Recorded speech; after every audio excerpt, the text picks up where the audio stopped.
السلام علیکم ورحمۃ اللہ وبرکاتہ۔ الحمدللہ والصلاۃ والسلام علی رسول اللہ، اما بعد۔ آئیے ہم آپس میں سوال و جواب کے ذریعے کچھ دینی معلومات حاصل کرتے ہیں اور اپنے ذہن کو جانچتے ہیں۔ خاص کر جو ہمارے عوام ہیں، وہ میرے مخاطب ہیں، ہمارے طلباء قسم کے جو لوگ ہیں ان سے میں مخاطب ہوں کہ میں کچھ چھوٹے چھوٹے سوالات کرتا ہوں، ان کے جوابات آپ لوگ اردو میں یا ہندی میں یا انگلش میں لائیو اسی فیس بک کے کمنٹ میں لکھ کر کے بھیجیے، اور جو لوگ دیکھ رہے ہوں ذرا سا دوسروں کو شیئر کر دیں۔ تو آئیے ہم اپنا یہ پروگرام شروع کرتے ہیں اور دیکھتے ہیں کہ کس حد تک ہم دین کی معلومات رکھتے ہیں۔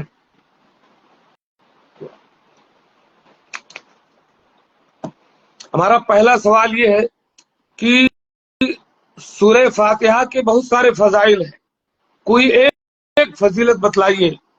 سورۃ الفاتحہ پڑھنے کی کوئی ایک فضیلت بتلائیے بہت سارے فضائل میں سے۔ قرآن پاک میں لکھی ہوئی مصحف میں یہ پہلی سورت، اس کا بہت بڑا مقام ہے، بہت بڑی فضیلت ہے۔ سورۃ الفاتحہ کی کوئی ایک فضیلت بتائیے، یہ پہلا سوال میرا ہے۔ اللہ تعالی ہمیں اپنا دین سیکھنے کی، اس پر عمل کرنے کی، اور ہر طرح سے سوشل میڈیا ہو یا ڈائریکٹ ہمیں اللہ کا دین سیکھنے اور سکھانے کی توفیق دے۔ تو ہمارا پہلا سوال یہ ہے، سب سے بڑی فضیلت سب سے فضیلت یہ ہے کہ اس کے بغیر نماز نہیں ہوگی۔ ماشاء اللہ ماشاء اللہ، کیا بات ہے، واللہ میں یہی چاہتا تھا۔ بہت سارے فضائل آپ لکھ سکتے تھے، لیکن میرے دماغ میں یہی بات تھی کہ کوئی یہ لکھ دے کہ سورہ فاتحہ پڑھے بغیر کوئی نماز نہیں ہوتی۔ بہت زبردست، اس بات کو یاد رکھیے گا، کوئی ایک بھی نماز بغیر سورہ فاتحہ کے نہیں ہوگی، نہ سری، نہ جہری، نہ نفل، نہ فرض، نہ جنازہ، نہ استسقاء، نہ امام کے لیے، نہ منفرد کے لیے، نہ مقتدی کے لیے۔ ہر صورت میں آپ کو سورۃ الفاتحہ پڑھنی ہے۔ اللہ کے نبی صلی اللہ علیہ وسلم کی صحیح حدیث ہے، لا صلاۃ لمن لم یقرأ بفاتحۃ الکتاب، جو شخص سورہ فاتحہ نہ پڑھے اس کی نماز نہیں ہوگی۔ ماشاءاللہ۔ تو آپ لوگوں میں سے کسی صاحب نے اس سوال کا جواب دیا، اور اس پروگرام کو ذرا سا شیئر کر دیں تاکہ اور دوسرے لوگ فائدہ اٹھائیں۔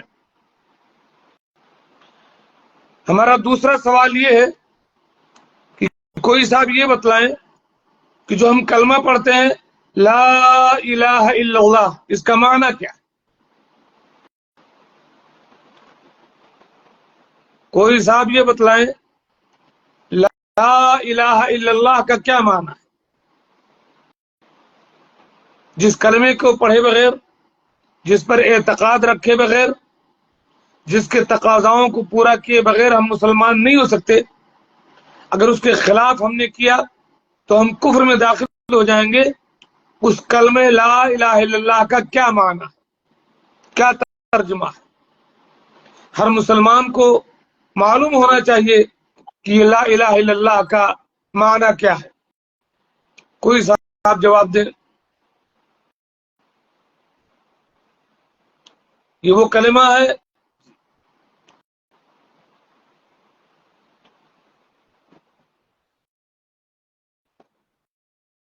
ایک ہی صاحب جواب دے رہے ہیں، نہیں ہے اللہ کے سوا۔ ماشاء اللہ ماشاء اللہ، راجہ اسلم میرے دوست، اللہ آپ کو جزائے خیر دے پروگرام میں جڑنے کا۔ اللہ تعالی برکت دے آپ کے تمام خیر کے کاموں میں۔ اسلم راجہ صاحب نے جواب دیا لیکن پورا جواب نہیں آیا، اور ایک تھا نقلی سنی، اس میں سے کوئی صاحب جواب دے رہے ہیں مسلسل ماشاء اللہ، اور دوسرے لوگوں کو شیئر کیجئے۔ جواب دینے کا بہت بہت شکریہ۔ نہیں ہے اللہ کے سوا کوئی معبود، جواب دیا آپ نے۔ بے شک کلمہ لا الہ الا اللہ کا معنی یہ ہے کہ اللہ کے سوا کوئی عبادت کے لائق نہیں ہے۔ عبادت کی جتنی قسمیں ہیں سجدہ کرنا، جھکنا، دعا مانگنا، توکل کرنا، ڈرنا، امید لگانا، نظر و نیاز، ذبیحہ، دعا، پکارنا، مشکل میں فریاد کرنا، یہ تمام کی تمام عبادت ہیں۔ اس عبادت میں ہم اللہ کے ساتھ کسی کو شریک نہیں کریں گے تو نہیں ہے کوئی معبود سوائے اللہ کے۔ ابو سالم نے جواب دیا ماشاء اللہ، جزاکم اللہ خیرہ۔ اچھا جی، میرا تیسرا سوال یہ ہے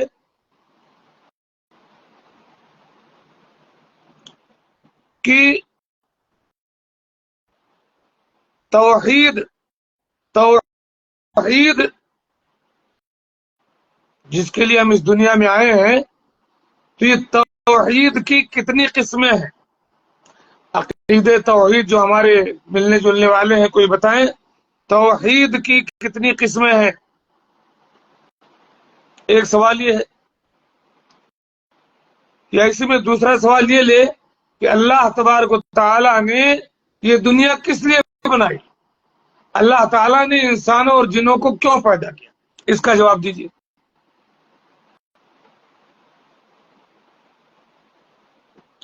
تین قسمیں ہیں جی، وہ تینوں قسموں کے نام بتائیے۔ ماشاء اللہ، ابو سالم نے بھی بتایا کہ توحید کی تین قسمیں ہیں۔ توحید کے معنی ہوتے ہیں اللہ رب العالمین کو اس کے عبادت میں اور اس کے افعال میں اور اس کے اسماء و صفات میں اکیلا جاننا۔ توحید کے معنی ہے اللہ تعالیٰ کو اس کے عبادت میں، اس کے افعال میں اور اس کے اسماء و صفات میں اکیلا جاننا۔ اس توحید کی تین قسمیں ہیں، لوگ بتا رہے ہیں۔ تینوں قسمیں کیا کیا ہیں؟ تین قسمیں کیا کیا ہیں؟ جواب دیجئے توحید کی۔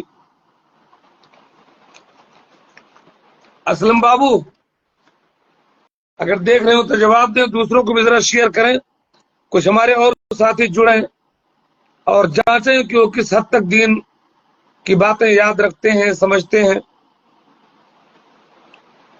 توحید کی تین قسمیں آپ لوگوں نے بتایا، یہ تین قسمیں کیا کیا ہیں؟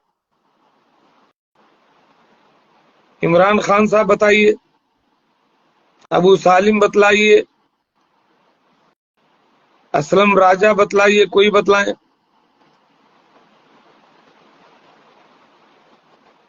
یا ہو سکتا ہے آپ لوگ جواب دے رہے ہوں اور یہ نیٹ میں اتنا جلدی پہنچتا نہیں ہے جواب، حالانکہ میں نے دو سوال کیا تھا۔ توحید ربوبیت، توحید اسماء و صفات، اور جی اور توحید الوہیت۔ ماشاء اللہ ماشاء اللہ، یہ کون سا آپ جواب دے رہے ہیں؟ ذرا سا اگر نام پتا چلتا تو بڑی مہربانی ہوتی، کہاں سے آئیں گے؟ تو توحید کی تین قسمیں ہیں۔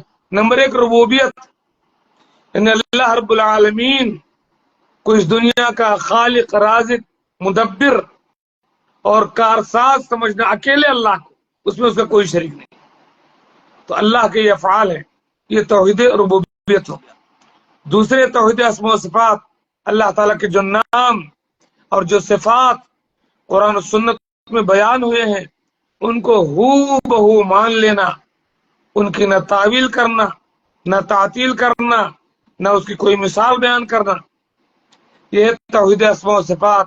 اور توحید الوہیت، عبادت کی جتنی قسمیں ہیں تمام میں اللہ کو اکیلا جاننا۔ جی اسلم راجہ ربوبیت، ماشاء اللہ ماشاء اللہ۔ اسلم بھائی تھوڑا بہت کوشش کر رہے ہیں، بڑی خوشی کی بات ہے، بڑی خوشی کی بات ہے۔ کوشش کیجیے، یہ ثواب کا کام ہے۔ اللہ تعالیٰ آپ کے اس عمل کو جو اس وقت ہم سے جڑے ہوئے ہیں، ہمارے لیے گناہوں کی بخشش کا، ہمارے لیے جہنم سے نجات کا اور جنت میں داخلے کا اور ہماری زندگی کی خیر برکات کا ذریعہ بنائے انشاءاللہ۔ تو توحید کی تین قسمیں آپ لوگوں نے بتلا دی۔ اچھا، میں نے ایک سوال اس میں اور کیا تھا کہ اللہ تعالیٰ نے یہ دنیا کیوں بنائی؟ جن و انس کو اللہ تعالیٰ نے کیوں پیدا کیا؟ اللہ تعالیٰ نے انسانوں اور جناتوں کو کیوں پیدا کیا اس دنیا؟ کیا مقصد ہے؟ بہت سارے لوگ کہتے ہیں کہ لولا کا لما خلقت الافلاک، محمد نہ ہوتے تو کچھ بھی نہ ہوتا صلی اللہ علیہ وسلم، نبی کو سب سے پہلے بنایا، نبی کے لیے دنیا بنائی. یہ صحیح ہے یا کچھ قرآن کچھ اور کہتا ہے کہ اللہ تعالیٰ نے یہ دنیا کیوں بنائی، انسانوں اور جنوں کو اللہ تعالیٰ نے کس لیے پیدا کیا؟ اپنی عبادت کے لیے پیدا کیا. ماشاء اللہ ماشاء اللہ. اللہ ابو سالم صاحب نے جواب دیا کہ اللہ تبارک و تعالیٰ نے انسانوں اور جنوں کو اپنی عبادت کے لیے پیدا کیا، اپنی ہی عبادت کے لیے پیدا کیا. لیعبدون یعنی لیوحدون. اللہ تعالیٰ فرماتا ہے سورہ ذاریات آیت نمبر 56 یا 57 میں، اعوذ باللہ من الشیطان الرجیم،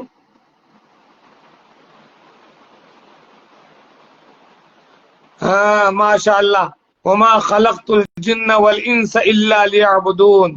ماشاء اللہ، جزاکم اللہ خیرا. الحمدللہ ہم مسلمان ہیں، ہمیں اپنے اسلام پر فخر. اللہ تعالیٰ اسی اسلام پر ہمیں جینا سکھائے، اسی اسلام پر ہمیں مرنے کی توفیق دے. تو یہ آپ لوگوں نے بتلایا کہ اللہ تعالیٰ نے اس دنیا کو کیوں بنایا. کئی سوال ہو گئے. اب ہم آتے ہیں چوتھے سوال پر. ہمارا چوتھا سوال یہ ہے، کوئی صاحب یہ بتلائیں کہ سورۃ الاخلاص یعنی قل هو اللہ احد پڑھنے کا کیا فائدہ ہے، اس کی کیا فضیلت ہے. سورۃ الاخلاص جسے ہم قل هو اللہ احد کے ذریعے جانتے ہیں، اس سورت کو پڑھنے کا کیا فائدہ ہے، اس کی کیا فضیلت ہے. بہت سارے فضائل ہیں، کوئی ایک فضیلت بتلائیں. اعوذ باللہ من الشیطان الرجیم، بسم اللہ الرحمن الرحیم. قل هو اللہ احد اللہ الصمد لم یلد ولم یولد ولم یکن له کفوا احد. یہ سورۃ الاخلاص ہے. اس سورت کو پڑھنے کا کیا فائدہ ہے؟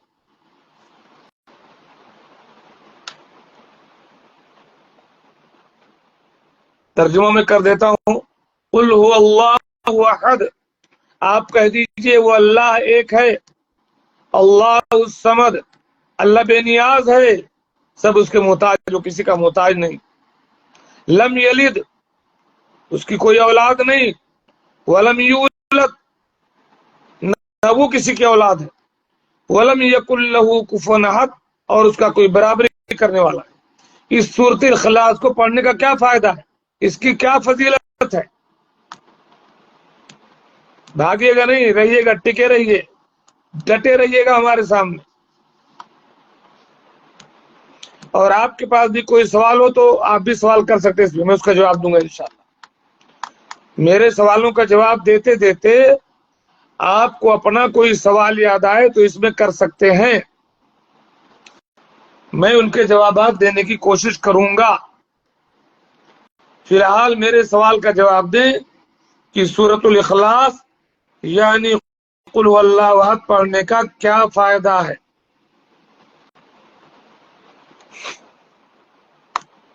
یا نیٹ کمزور ہے، یا جواب نہیں آ رہا ہے، یا جواب لوگ دے چکے ہیں لیکن یہاں تک آنے میں ٹائم لگ رہا ہے. کچھ تو ہے بھائی. سورۃ الاخلاص پڑھنے کا فائدہ. سورۃ الاخلاص کے بارے میں کم سے کم اتنی بات ضرور جان لیجئے کہ اللہ کے نبی صلی اللہ علیہ وسلم نے فرمایا کہ سورۃ الاخلاص ثلث قرآن ہے. یعنی جو شخص ایک مرتبہ سورۃ الاخلاص پڑھ لے اسے 10 پارہ قرآن مجید پڑھنے کا ثواب ملتا ہے. سورۃ الاخلاص جو بندہ ایک بار پڑھ لے اسے 10 پارہ قرآن پڑھنے کا ثواب ملتا ہے، اور جو 10 بار پڑھ لے سورۃ الاخلاص اللہ تعالیٰ اسے جنت میں داخل کرے گا. تو سب لوگ خاموش ہو گئے. سورۃ الاخلاص کے بارے میں جب سے میں سوال کیا کوئی ایک بھی جواب نہیں آیا. چلے کوئی بات نہیں. آگے ہم چلتے ہیں.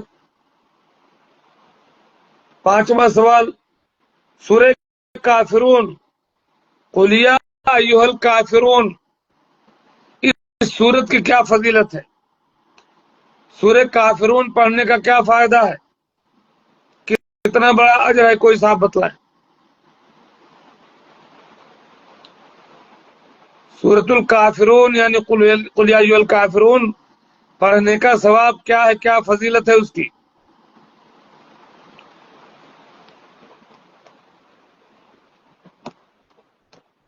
اچھا وہیں رک گئے سب، نیٹ تو نہیں رک گئے. سورۃ الکافرون. بسم اللہ الرحمن الرحیم. قل یا ایھا الکافرون لا اعبد ما تعبدون ولا انتم عابدون ما اعبد ولا انا عابد ما عبدتم ولا انتم عابدون ما اعبد لکم دینکم ولی دین. اس سورت کو پڑھنے کا کیا فائدہ ہے؟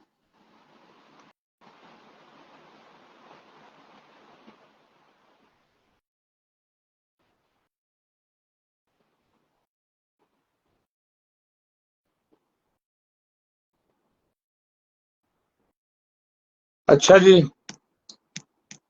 قل یا ایھا الکافرون کے بارے میں اللہ کے نبی صلی اللہ علیہ وسلم نے فرمایا کہ یہ ربع قرآن ہے، یعنی 1/4 قرآن پڑھنے کا ثواب ملے گا. قرآن کے 30 پاروں کے آپ 4 حصہ کر لیجئے، آپ کو 1/4 قرآن پڑھنے کا ثواب ملے گا اگر کوئی قل یا الکافرون پڑھتا ہے تو.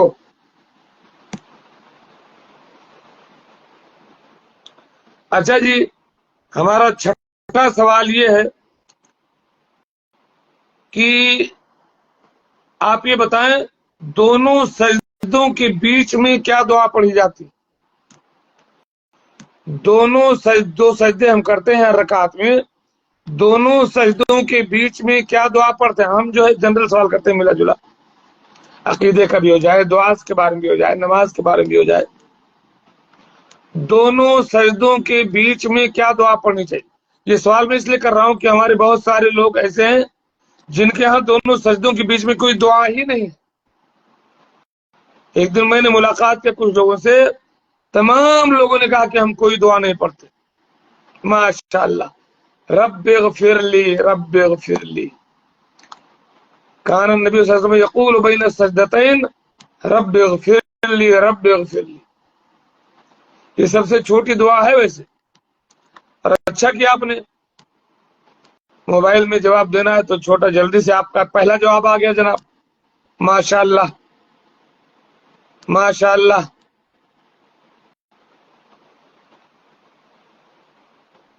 کیا ہے؟ نک رہو ہے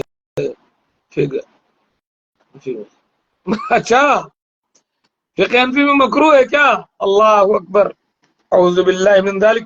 اللہ کے نبی صلی اللہ علیہ وسلم کا عمل اور اللہ کے نبی صلی اللہ علیہ وسلم کی سکھائی ہوئی دعا وہ کیسے مکروہ ہوگی بھیا؟ صحیح حدیث ہے اللہ کے نبی صلی اللہ علیہ وسلم کی. اور ایک دعا اور بھی ہے، اللہم اغفر لی وارحمنی واہدنی وعافنی وارزقنی واجبرنی، صحیح مسلم میں. سب دعائیں. نماز میں کوئی ایسی جگہ نہیں ہے جہاں کوئی دعا نہ ہو، ہر جگہ. جب ہم کھڑے رہتے ہیں تب اٹھتے بیٹھتے ہر جگہ دعا ہے، تو دونوں سجدوں کے بیچ میں کیوں دعا نہیں ہے؟ ماشاء اللہ. ابو سالم نے جواب دیا رب اغفر لی وارحمنی واہدنی وعافنی وارزقنی، پورا نہیں دیا لیکن بہرحال لکھنے کی کوشش کر رہے ہیں. نیٹ میں لکھا نہیں جاتا ہے اور کچھ کا کچھ لکھا جاتا ہے. آپ لوگ شریک ہیں ہمارے ساتھ، یہی بڑی بات ہے. اللہ تعالیٰ ہماری اس بیٹھک کو ہمارے درجات کی بلندی کا، ہمارے لیے گناہوں کی بخشش کا، گناہوں سے بچنے کا، نیکیوں کی طرف آگے بڑھنے کا ذریعہ بنائے.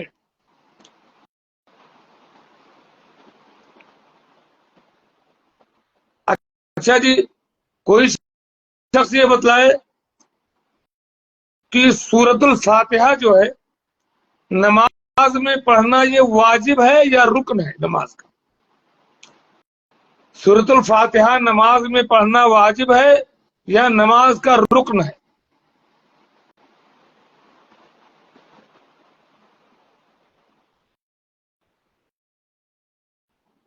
سورۃ الفاتحہ.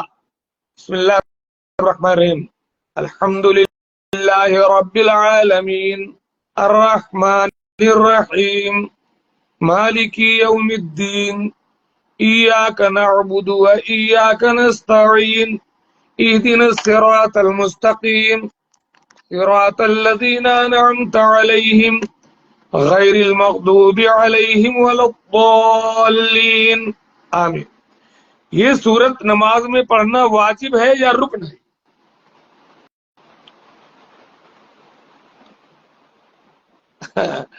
ہاں جی، یہ ہمارے وہ اس لیے میں کہہ رہا ہوں کہ تھوڑا فرق ہے واجب اور رکن۔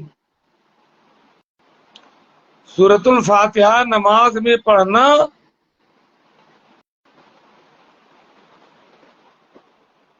چلیں جو لوگ واجب کہہ رہے ہیں ہو سکتا ہے رکن نہیں سمجھ کر، نماز میں سورہ فاتحہ پڑھنا رکن ہے۔ سورۃ الفاتحہ نماز کا رکن ہے، ٹھیک ہے جی۔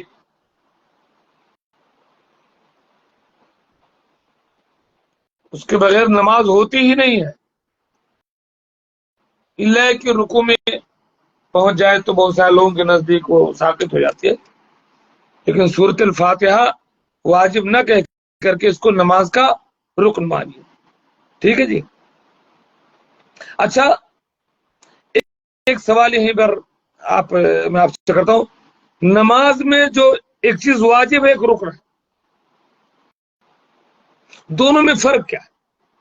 یہ فرق کیوں کیا گیا؟ آپ کہیں گے واجب اور رکن میں کیوں فرق کر رہے ہیں آپ؟ تو کوئی چیز واجب ہے اور کوئی چیز رکن ہے، یہ فرق کیوں ہے؟ اگر رکن چھوٹ جائے آپ کا تو کیا کرنا ہے؟ واجب چھوٹ جائے تو کیا کرنا ہے؟ بھول سے جان بوجھ کر دونوں کوئی چیز چھوڑیں گے تو نماز نہیں ہوگی، جان بوجھ کر چاہے رکن چھوڑو چاہے واجب، نماز نہیں ہوگی۔ لیکن اگر بھول سے کوئی رکن چھوٹ جائے تو کیا کرو گے، اور بھول سے کوئی واجب چھوٹ جائے تو کیا کرو گے؟ اسی کے جواب میں یہ بات پوشیدہ ہے کہ دونوں الگ الگ چیزیں ہیں۔ نماز میں کوئی رکن چھوٹ جائے، ہاں رکن ضروری چھوٹ جائے تو کیا کریں گے اسلم صاحب، اور واجب چھوٹ جائے تو کیا کریں گے؟ بس یہ بتائیں، رکن چھوٹنے پر کیا کریں گے اور واجب چھوٹنے پر کیا کریں گے؟ بھائی میں دہنے ہاتھ سے پانی پی رہا ہوں،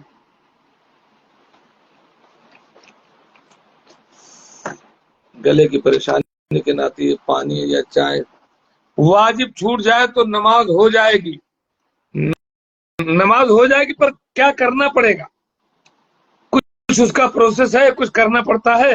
اسلم راجہ صاحب، آپ نے لکھا کہ واجب چھوٹ جائے تو نماز ہو جائے گی، کب ہو جائے گی؟ کچھ کرنا پڑتا ہے۔ ابو سالم، نماز دوبارہ پڑھنا ہے واجب چھوٹ جائے تو؟ نہیں،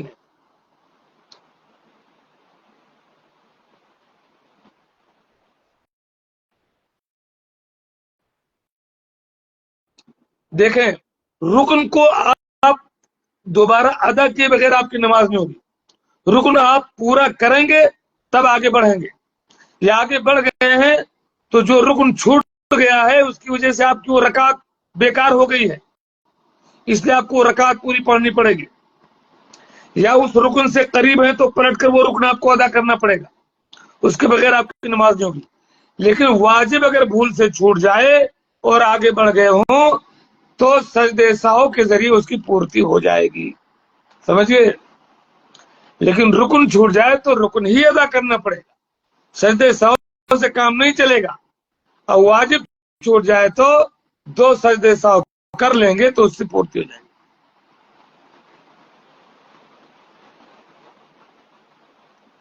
جی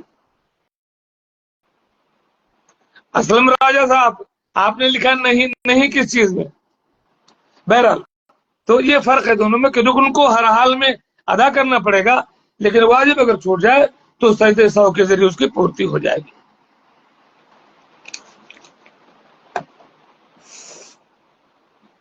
اچھا، جب آپ نے یہ جان لیا کہ رکن اور واجب میں اتنا بڑا فرق ہے کہ رکن کو ادا کیے بغیر نمازیں نہیں ہوگی اور واجب چھوٹ جائے تو سجدے سو ہو جائے گا.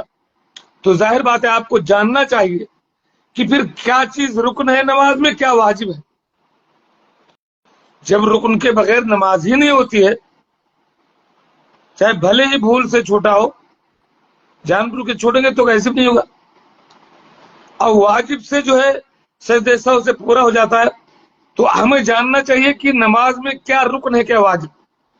میرا سوال یہ ہے کہ نماز میں 14 رکن ہیں, ان میں سے کوئی 4 رکن بتلائیے. نماز میں کل 14 رکن ہیں جن کے بغیر نماز نہیں ہوتی ہے, ہر حال میں اس کو ادا کرنا پڑے گا.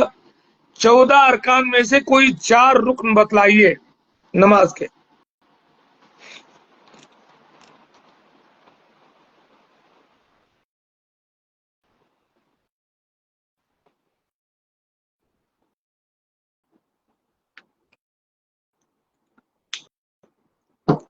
نماز کے 14 ارکان میں سے کوئی 4 رکن بتلائے.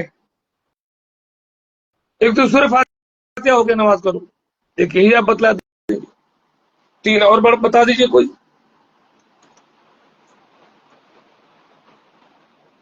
یہ مجلس مجھے تھوڑی لمبی کرنی پڑے گی, ٹھیک ہے, ٹائم لے رہا ہوں میں, تاکہ ہمارے ساتھی ہو سکتا ہے اور کوئی جڑ جائے. ابھی ہمارے شمس الانصاری صاحب جڑے ہیں, ہو سکتا ہے یہ بھی کچھ جو سلام کہنے والے. السلام ورحمۃ اللہ وبرکاتہ. ہاں جی, نماز کے 14 ارکان ہیں, ان میں سے کوئی 4 رکن بتلائیے. ماشاء اللہ اسلم راجہ صاحب, کیا بات ہے یار اسلم, ماشاء اللہ ماشاء اللہ. سجدہ, رکوع, قیام, ٹھیک ہے, اس طرح پتہ نہیں کہ آپ نے لکھا تو ٹھیک ہے. سجدہ بھی رکن ہے, رکوع بھی رکن ہے, قیام بھی رکن ہے. ماشاء اللہ ماشاء اللہ ماشاء اللہ. ہمارے ایک صاحب نے لکھا تکبیر تحریمہ, جو پہلی تکبیر ہم کہتے ہیں وہ بھی نماز کا رکن ہے. اور آپ یوں جا کر کے کھڑے ہو گئے, یہ رکن چلے گئے, اور آپ نے تکبیر تحریمہ کی نیت سے تکبیر نہیں کی تو آپ کی نماز نہیں ہوگی. پہلی تکبیر جو نماز میں داخل ہونے کی ہم کہتے ہیں وہ بھی نماز کا رکن ہے. ماشاءاللہ. تکبیر تحریمہ, فاتحہ پڑھنا, رکوع کرنا, سجدہ کرنا, قعدہ کرنا, جی جی جی, سب نماز کے ارکان میں سے. ماشاءاللہ ماشاءاللہ, جزاکم اللہ خیر. اچھا جی, رکن آپ نے جان لیا. 14 ارکان میں سے ہم نے 3-4 ارکان پوچھے تھے. پھر کسی موقع پر آپ دیکھیے گا, پڑھیے گا, علماء سے پوچھیے گا کہ باقی ارکان کیا ہے. اچھا جی, واجب, 8 واجبات نماز میں. نماز میں 8 واجبات ہیں, جو اگر بھول سے چھوٹ جائیں تو سجدے سہو کے ذریعے آپ کی نماز ہو جائے. 8 واجبات میں سے کوئی 3 واجب بیان کرو. 8 واجبات میں سے کوئی 3 واجب بیان کرو. نماز کے واجبات جو اگر بھول سے چھوٹ جائیں تو سجدے سہو سے ان کی نماز ہو جائے گی اس کے ذریعے. تو 8 واجبات ہیں, ان میں سے کوئی 3 واجب بتلاؤ.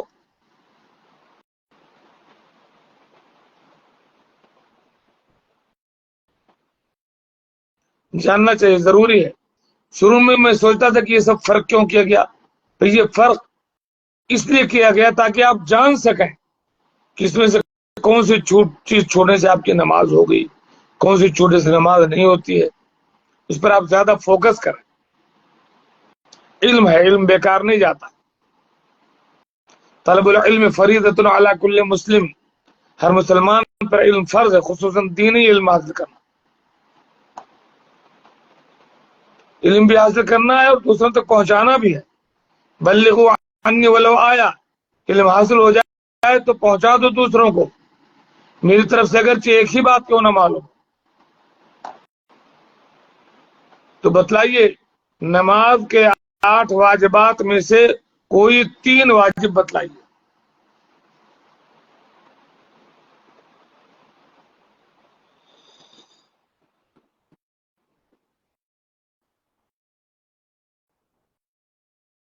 اور سر دست میں بتلا دوں, نماز میں کچھ چیزیں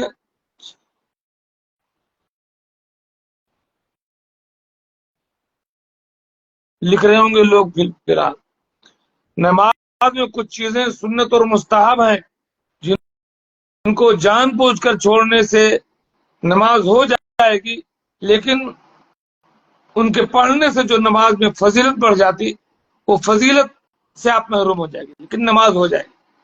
اور بھول کر اگر چھوٹا تو کوئی بھی حرج نہیں، آپ کو پورا ثواب ملے گا۔ تو ابھی تو ہم واجبات میں اٹکے ہوئے ہیں۔ نماز کے 8 واجبات میں سے کوئی 3 واجب بیان کریں۔ کوئی صاحب نہیں جواب دے رہے ہیں، کہ دیں گے جواب تو ایک بیگ آ کر کے موبائل میں دکھے گا، ابھی تو نہیں دکھ رہا ہے۔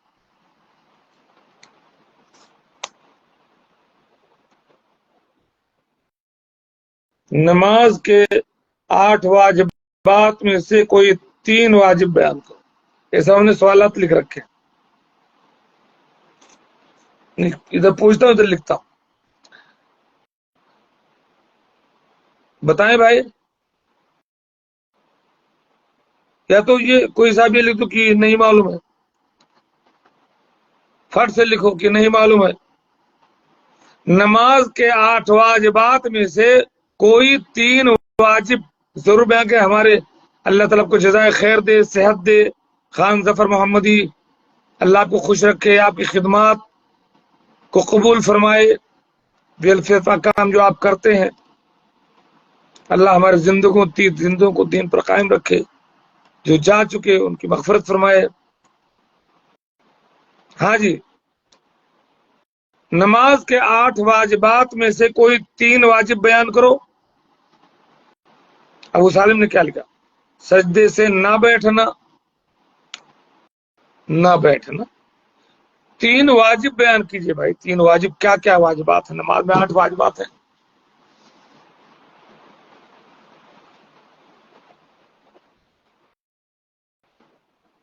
سجدے سے نہ بیٹھنا، سمجھا نہیں؟ خیر، نماز جتنا ہم پہلی تکبیر کے علاوہ جتنی بار ہم اللہ اکبر کہتے ہیں، یہ تمام اللہ اکبر واجب ہے۔ رکوع سے اٹھ کر سمیع اللہ لمن حمدہ ہم کہتے ہیں، یہ سمیع اللہ لمن حمدہ کہنا واجب ہے۔ سمیع اللہ لمن حمدہ کہنے کے بعد ربنا ولک الحمد کہنا واجب ہے،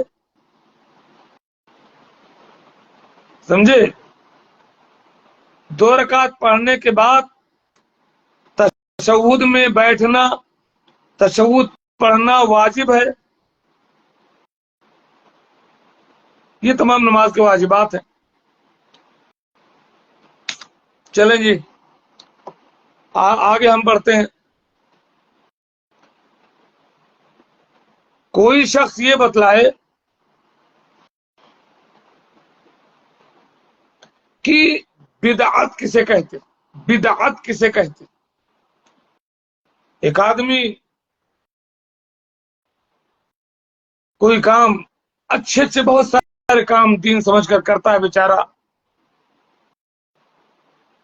بہت سارے لوگ بہت سارا اچھا کام کرتے ہیں، تو کیسے آپ پتہ پائیں گے کہ یہ چیز سنت ہے بدعت؟ بدعت کس کو کہتے؟ کیا معیار آپ کے پاس ہے؟ اچھائیاں تو بہت سماج میں ہے، آپ کے پاس کیا معیار ہے کہ آپ جان پائیں کہ یہ چیز بدعت ہے؟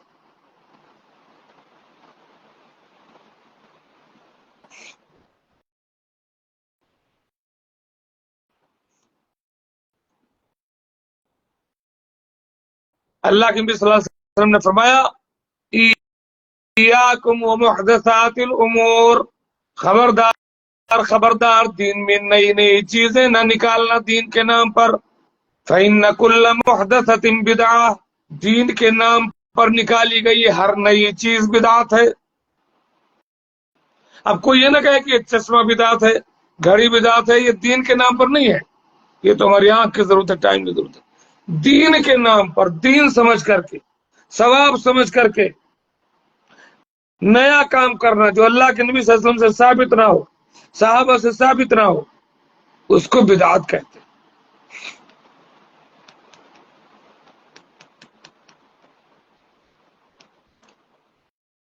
چلیں جی میں کیا تو لوگ سرک لیے دیکھ نہیں رہے ہیں. جو لوگ ہٹ گئے ہو بھائی دوسروں تک شیئر کر کے ہٹ جاؤ. ایک سوال میں کرتا ہوں، شرک کا سب سے بڑا نقصان کیا ہے؟ شرک کرنے کا سب سے بڑا نقصان کیا ہے؟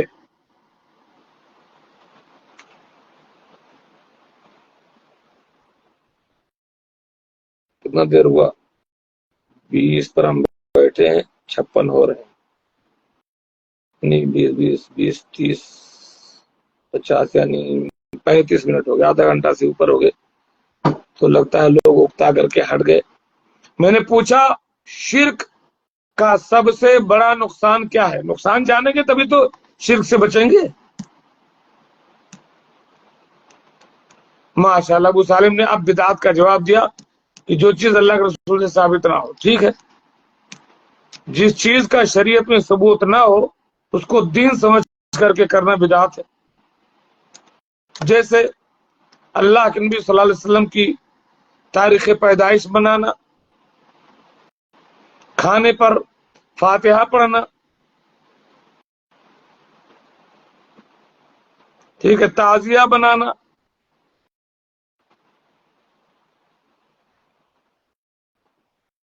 ہر وہ کام جو دین میں ثابت نہ ہو اس کو بدعت ہے.